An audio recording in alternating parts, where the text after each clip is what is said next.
What's up, guys? Welcome to the Wrestling World Podcast. I'm your host, AJ. Before we get into tonight's video, please hit that like and sub button and that notification bell for your latest wrestling news, rumors, content, and spoilers. Real quick, guys, before we get into tonight's topic, I want to talk to you about a new feature on YouTube called Hype. So if you go to where the comments are and you scroll, I think left or right, there should be a button that says Hype. And when you click that button, it not only gives you points on the leaderboard for contributing to my channel and the video itself, but it also hypes up the video. So yes, when you swipe left or right, you'll see this button that says Hype. Click that, and you'll not only get points for contributing, but you're also pushing out the video itself. So if you see that feature on this video here, please do that because that helps me out. Which I think is a cool feature. You know, it's something different, something good for creators. It's pretty cool. But on to tonight's topic. Will AJ Lee return to WWE?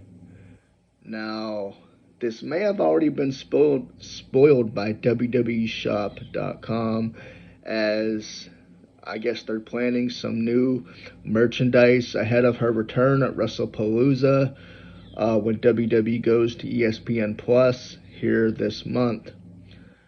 So it may have already been spoiled, but it does make sense. Now, we've seen Becky Lynch cost CM Punk at Clash in Paris, joining the Vision. Now, Becky Lynch obviously married to Seth Rollins, which now begs the question, could AJ Lee return? I think it's very possible, given that, you know, the storyline, how things are being set up right now, and this isn't the first time that we've seen, you know, a couple versus another couple. We saw Nikki Bella and John Cena versus Miz and Maurice. I believe we saw Seth Rollins and Becky Lynch face off before as well, you know, coexist and, you know, kind of team up. And so it wouldn't be the first time we've seen this in WWE. This, you know, and this opens the door for AJ Lee's return, and not just her return, but possible matches, you know, in the future. Could this be a one-off thing for AJ Lee, or could she fully return to WWE and go for the women's title? I don't know. I don't know what the plan is for her if she does return. You know, this is a big if. I can't really say it's a big if when it's kind of already spoiled, but we still don't know. You know, there's always that possibility that we think AJ Lee's returning, and then it could be Rhea Ripley. You know, it could be somebody else. So, I don't want to get my hopes up, even though it is kind of spoiled, but you just never know. Even when you think something's going to happen, it doesn't happen, and it kind of messes with you, but whatever. But I think it's safe to say she is going to return. It just makes sense.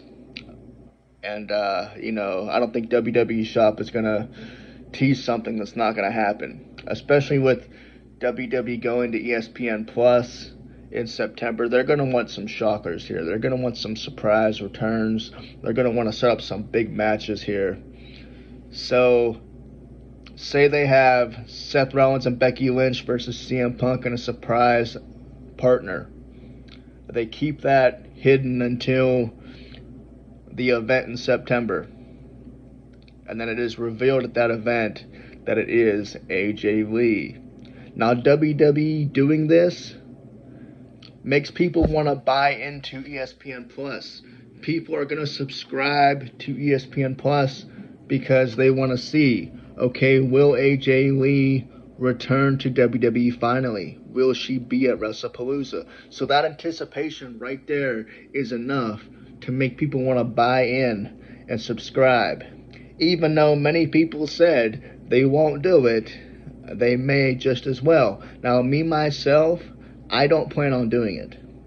I don't plan on subscribing to ESPN Plus because, in my honest opinion, I think it's ridiculous. I think it's ridiculous to subscribe to Peacock, subscribe to Netflix, subscribe to this, subscribe to that. We are spending so much money just to be a WWE fan right now, and it is ridiculous. So I'm fine with just watching highlights. I'm fine with just watching Raw and SmackDown and watching highlights of pay-per-view events. That's fine. Because honestly, to me, it's just greed. It's WWE TKO being greedy. And that's not just with WWE anymore, guys. That's with, NFL and everything else. So, but what are you going to do? I don't know. But I think it's safe to say that AJ Lee is returning this month. And we'll see what happens. But it is exciting, It's been, 10, 13 years since we've seen her. Maybe longer, I don't know. But I was a big fan of her back in the day, so we'll see if she actually returns. But what do you think, guys? Do you think she'll return? If so, do you think she'll continue her career in WWE, or do you think this is a one-off? Another question for you. Are you paying for WWE in 2026? Are you going to buy or subscribe ESPN? Let me reword that. Are you going to subscribe to ESPN Plus? Let me know in the comments. Like and subscribe, guys. Don't forget to hit that hype button I was telling you about. Have a good day, guys. Thank you for watching, and good night.